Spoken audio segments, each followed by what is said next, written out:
Welcome back to the Graham Stephan Show. So I have a bit of a love-hate relationship when it comes to TikTok, because even though there's some great stuff on there, there's some other videos that just make me think, like, what the hell are they thinking? And this gets even worse when it comes to financial advice, okay? We've compiled some of the weirdest videos out there, some good, some absolutely horrible that I want to comment on as soon as you hit the like button and subscribe, because I basically have to scrub my eyeballs after watching this, so enjoy. People out here flexing that they make 10K a day. 10K a day. What is that? 300K a month. What is that? 3 million a year. 10 years, that's 30 million. 40% taxes. That's not enough. What are you left with? Okay, let's say you're left with 20. Living expenses, you're left with 15. You just worked 10 years and you have 15 million in the bank. I know that sounds like a lot of money, but it ain't a lot of money because you can spend it really fast. Or I could just work for 10 years and go for 100 million, but I'm gonna cash out at the end of 10. What is the point of that? That is the stupidest thing I've ever heard. First of all, it sounds like he's not even talking to anyone else in the room. I hear someone like uttering something in the background. Like, What is it? He's just spewing nonsense. To have $15 million after tax at your disposal at a 3% withdrawal rate, you're going to be making $450,000 a year for the rest of your life. You up that to 4%, you're making more than $500,000 a year for the rest of your life. Who wouldn't take that? Who thinks that's bad? People work their entire lives for barely what, $1 to $2 million on the high end. Who would be disappointed by, I only have $15 million. What is he get? What's the point of that? I sold my company 2 or 3 years ago and I made a fair bit. What did you make? At the end of the process, I walked away with about $20 million. And how old are you? I was 31 or 32. Unless you really screw up, you should be much wealthier than I am by my age. Yeah, but I still feel shitty. Sean makes fun of me. He's like, how are you feeling insecure? And I'm like, dude, I'm broken. It doesn't matter how much therapy I go to. When it comes to money, I have a scarcity mindset and I'm broken. You know what? Here's the thing though. When it comes to that, I see his perspective, okay? It's hard to relate because so few people are going to be in that position to even, empathize with what he's going through. When you sell a company like that and you're just relying on your investments, a whole wave of emotions probably comes over you and thinking, well, even though I'm 80-20 stocks and bonds, what if the market crashes 60%, 70%? Are my expenses too high relative to that? What if I make some poor decisions along the way and, you lose a big chunk of that money? I tend to think that a mindset like that, if you go in with the scarcity mindset, it's really difficult to steer away from that. If he goes in with an abundance mindset, he could always make it back. But to me, this really just reflects, the reality. When you sell a business like that, you're left with a big windfall. What do you do? What fulfills you? What drives you? What is there to do after something like that? A lot of people seem to get depressed when they sell a business like that or they have a huge windfall, because then it just feels like, what next? I'm at the same place as I was before, so now I have a lot of money, I have a lot of time, I don't want to be worthless. What do I work on? And if money's the only thing I'm chasing along the way, then it's like, well, what's the point of more money at 20 million bucks, unless it's, another $20 million. I kind of get that. But this one, on the other hand, is just on another level weird. If you want to build for your kid's future, take out a credit card in their name, but not to build credit, to destroy it. I have 18 different credit cards maxed out in my son's name, and his credit score is a dumpster fire. Without paying upfront in cash, he will never be able to buy a home. He will never be able to buy a car, but he will have something priceless. Motivation. This is real. First of all, I'm surprised he has a kid. It seems like this guy's in 10th grade, just again spewing nonsense. And that seems highly illegal. Like, what he's doing it should be highly frowned upon, and there should be some sort of consequence for that. I don't know, a fine, more than a slap on the wrist. But imagine you do nothing wrong, just besides the unluckiness of being born to this guy, this schmuck here, and then having your credit. I don't believe him, okay?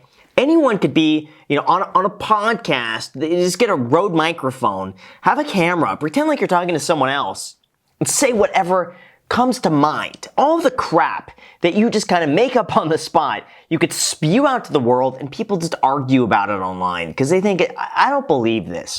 And why would you even go bragging about it online?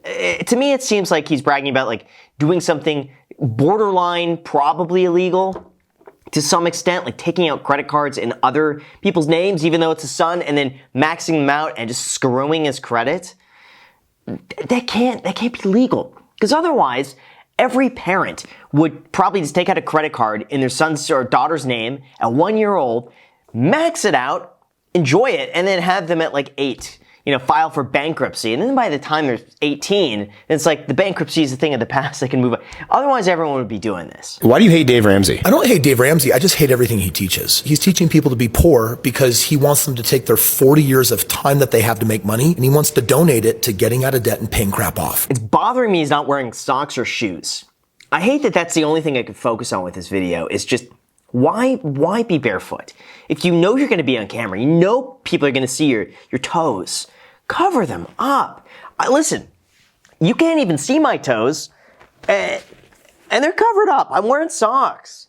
So the fact that he's not bothers me. If you have credit cards that are like at 18, 19, 20%, you should probably get those eliminated. But when people have most moderate debts at 4, 5, 6%, and you fire people up in a frenzy to, oh my gosh, hurry, you shouldn't be able to sleep at night, get your debts paid off as if the world's worst thing, it's called positive arbitrage. I borrow money at 5% all day long and get it making 20%, 30%, 1,000%. How could you say 1,000%? You know what? Okay, maybe if he's doing his business or something like that, he's running ads, 1,000% ROI.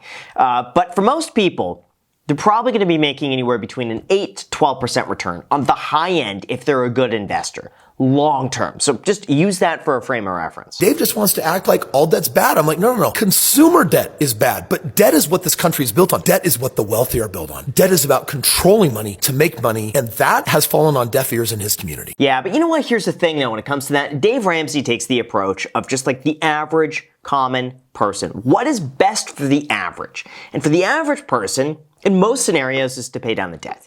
Because there's very little risk in that. It's like, take the guaranteed return of 4% by paying off a mortgage, then try to risk it. Because if you try to risk it, it opens up the door, the floodgates open up to all these other things. It's kind of like saying, you know what, it's better for you not to have any alcohol whatsoever. Instead of saying, yeah, you know what, you could have 2 drinks every now and then, maybe 3 on the weekends, have a good time, but no more than that. So that's a bit of the difference. For most people, it's probably better off no alcohol, no debt whatsoever. And Dave Ramsey has a very tried and true approach when it comes to this sort of stuff. He's not going to change his philosophy. He's been saying this stuff for like 30, 40 years. For him to go and say after 40 years, hey guys, you know what, or here's how he sits. Hey guys, better than I deserve, but yep, I was wrong about that whole debt thing. Don't pay off your mortgage if it's below 4.5%. Just invest the difference instead. He'd never say that. That goes against all of his philosophies. He has a very tried and true approach that's very safe, that's worked for a lot of people. He's not going to change that. But I don't disagree with Chris Crone, besides just wearing socks. That's it. If you could just wear some socks, that would help me. So this part was copyrighted because they used music in the background. But anyway, Steve Harvey says that you should have 4 bank accounts. You should first have a joint bank account. Out of that account, you pay all of the household expenses and bills. After that's paid, you decide which percentage of that money should go into a savings account. And then you have a personal account, and he has a personal account. He's not allowed to tell you what to do with your personal money, and you're not allowed to tell him what to do with it. I really have been digging Steve Harvey's content. Like, first of all, I admire him for what he's built, for what he's done. The fact that anyone is able to maintain a career in the spotlight for decades on end, I find that so admirable and inspirational for me. But he also gives really good life advice. Just overall, I think it's pretty good. I agree with him on this. I think separate bank accounts, very important to have a sense of independence. I'm all for that. A joint account for shared expenses, I'm all for that too. The savings account, I get it. If you're mutually saving money together towards, a unified goal, fine. I tend to agree with this wholeheartedly. I think it's fantastic, and I think a lot of people should take his advice.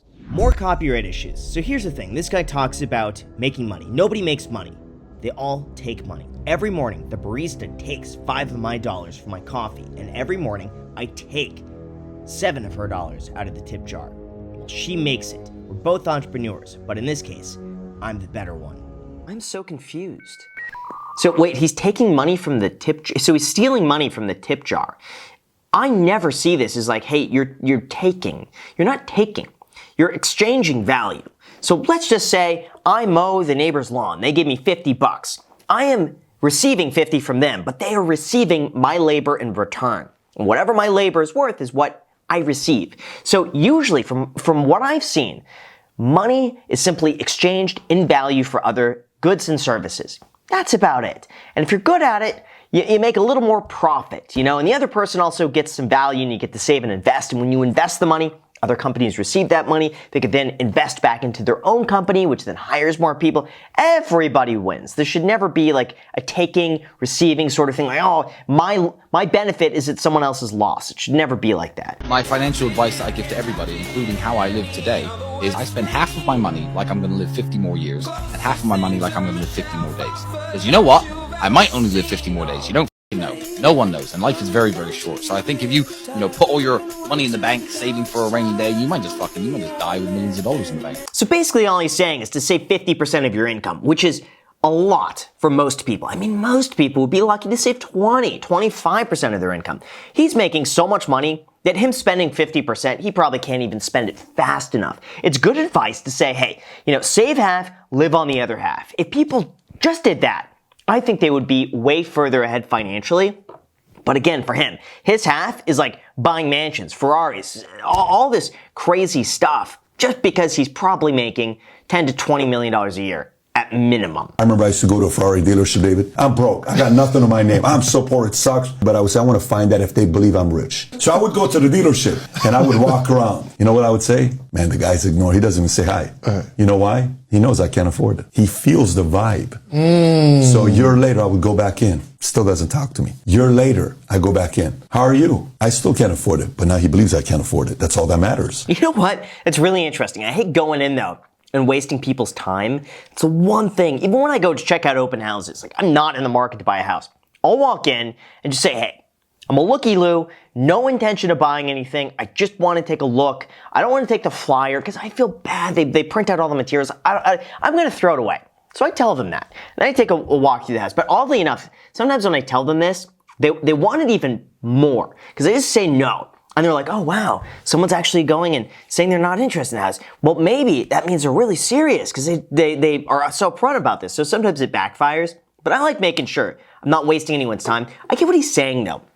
You do put out a vibe when you can afford something or when you're in the market for something. Some people just know. I guess when you meet hundreds or thousands of people in a dealership or in an open house, you kind of sense the people who are interested versus the looky-loos. And to have that confidence to walk in and have people take you seriously, who have that experience, I do think says a lot. So he is right about that. Just knock on your neighbor's door and go, hey, my rate is $8 an hour. Is there anything I can do for you? Is there something you've been putting off for months and months that I could do for a day? And you would know that it no longer needs to live in the back of your mind and it only costs you 60 to 80 bucks. That's one example. Another example is just become wickedly good at graphic design. Become amazing at Photoshop. Learn these things and then go online and for as cheap as $10 an hour, go sell that stuff on Fiverr, on Upwork. And the last thing I'd say is probably become a paid intern, but at the beginning of the interaction go, I understand I'm 15, so my price is $500 a month. I'll work full-time for you. And at the end of the month, if you genuinely don't believe that I was worth that, then you don't need to pay me. I love it. Honestly, that is some of the best advice I've heard in a very long time. I completely agree with everything. First of all, just going to a neighbor's house and saying, hey, I'll do any work you want to. Whatever you need done, I'll do it. Just showing that initiative goes such a long way. Who's going to turn down, like, a 15-year-old showing up at your door saying, I want to work for $8 an hour. Give me anything to do and I'll do it. Like, come on, who wouldn't want to help a kid out? I think that's fantastic. The paid internship is also the thing that I truly agree with completely. That's really how I got my start. So I tell people this advice. If they want to become a real estate agent, for the first year, you're not going to make any money, okay? It takes usually about 8 to 16 months for someone to sell their first house. So for the first year, you're working for free. You may as well get paid to learn. Go up to another realtor and say, hey, I just want to learn. Just teach me the business and I'll even work for free. I'll do anything you want to for 6 months. All I want to do in return is to see how you work and absorb all the information. You're not making money anyway, so you may as well help someone else. They will teach you exactly what to do. And then after the 6 months or a year, whatever it is, then you could go off on your own and start closing deals. But you're getting paid to learn or you're getting free experience. I mean, to me, it seems like a no-brainer. Whatever industry you want to go in, work for free or just work for the bare minimum to gain the experience because there's a learning curve. So you may as well skip it. In my house, We play Monopoly with real money. I take $20,000 out of my children's college fund and fill the bank. Over the next 4 hours, they desperately try to win it back. They never do. My kids could spend the entire year getting straight A's, but if they keep fumbling their way around that board, they won't see a goddamn dime of their inheritance. Oh, this is funny. Okay, now I get that it's satire, okay? The first one, I was like, okay, this guy's kind of weird. He probably doesn't have a son. He's making this whole thing up. The second one, I'm like, all right, kind of stupid. Third one, listen, he's just messing around. I think it's funny in practice. And he's doing this stuff to get clicks online, which I don't blame him for the hustle. If he could get clicks online and get people taking him seriously and include him in a YouTube reaction video like mine, more power to it. I'm supportive of it. It's a stupid idea, though. Last one, a basket of assets that's very reliable is 1 kilo of gold, 1 kilo of silver. You're gonna have 10,000 Swiss francs because Switzerland is the banking capital of the world. You're gonna have $10,000 US because the United States is the military superpower of the world. And you're gonna have 10,000 Singaporean dollars because Singaporean is the least inflated currency. It's in Bitcoin. I think that's a good basket of assets if World War III hits. What on? He's just making stuff up. Based on what? There is no history that he could pull to and say this is going to outperform a variety of other things. To me, none of those things are producing really any income. I mean, listen, I like the fact that you could diversify a little bit into Bitcoin. I'm talking a small portion of your portfolio into that, you know? I understand that. I could wrap my mind around that. But putting it in currencies, you would think that long term, it would be better in just about anything. Or I guess you say, like, in an apocalyptic scenario, these assets are gonna do well or they're gonna hold their value. To me, it's just like, you don't need that much money tied up in things. Like, what are you gonna do with Swiss francs or a kilo of silver? What good is that gonna do? I say you're better off with 3 to 6 months in a high yield savings account for an emergency fund. Invest the rest of it long term in a diversified portfolio, probably, a basket of index funds.